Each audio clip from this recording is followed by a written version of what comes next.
Assalamualaikum warahmatullahi wabarakatuh. My name is Fairuz Afai. I'm from class 3 Al-Azharawi. In this video, I will present my material and title is Nature Resource atau sumber daya alam.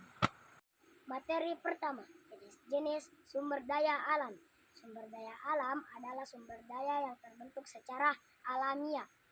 Sumber daya alam terbagi menjadi dua, sumber daya alam hayati dan sumber daya alam non-hayati.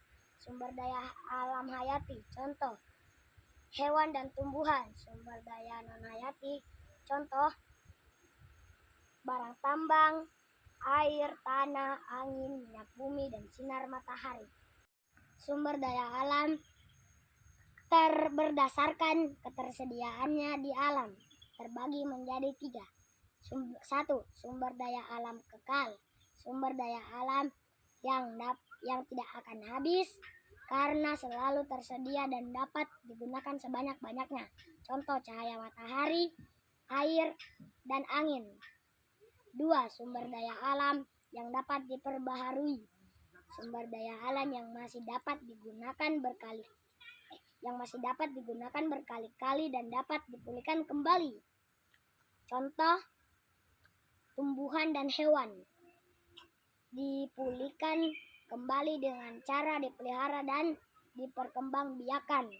Dua, kesuburan tanah dipulihkan dengan cara memberi pupuk dan mengolah tanah. Tiga, sumber daya alam yang tidak dapat diperbarui. Sumber daya alam yang habis jika digunakan terus-menerus karena jumlahnya terbatas dan tidak dapat dipulihkan. Contoh, minyak bumi, batu bara, dan barang tambang lainnya. Materi kedua, cara mengolah sumber daya alam.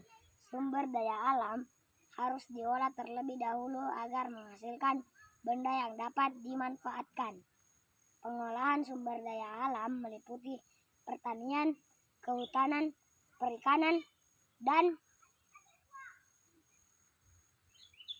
eksplorasi barang tambang.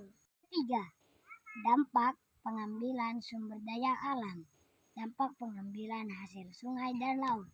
Jaring pukat harimau menyebabkan ikan di sungai dan laut cepat habis karena jala akan menjaring semua ikan, baik ikan kecil maupun besar.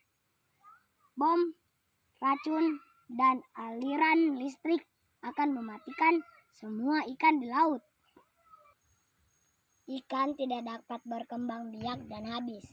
Bom dapat merusak terumbu karang dan batu-batu di dasar laut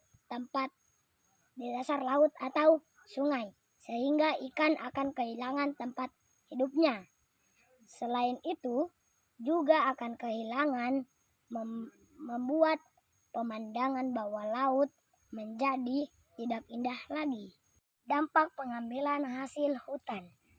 Banjir, longsor, dan erosi dapat terjadi jika hutan menjadi gundul karena penebangan liar.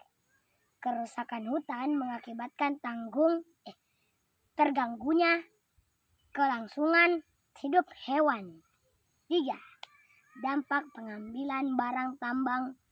Tanah menjadi tandus dan tidak dapat ditanami tumbuh-tumbuhan.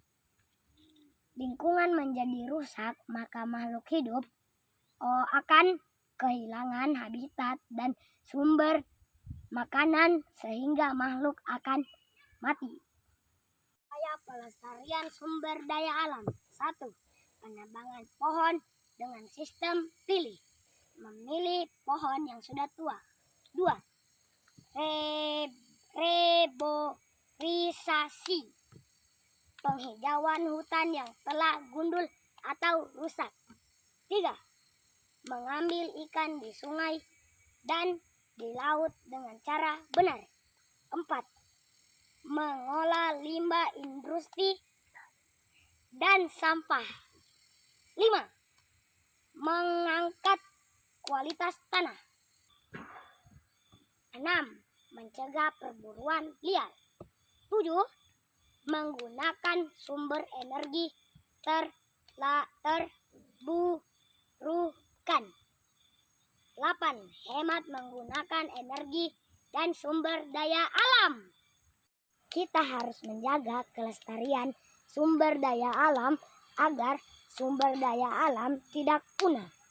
Note of my presentation. I can talk. I hope it's useful and thank you for watching this video.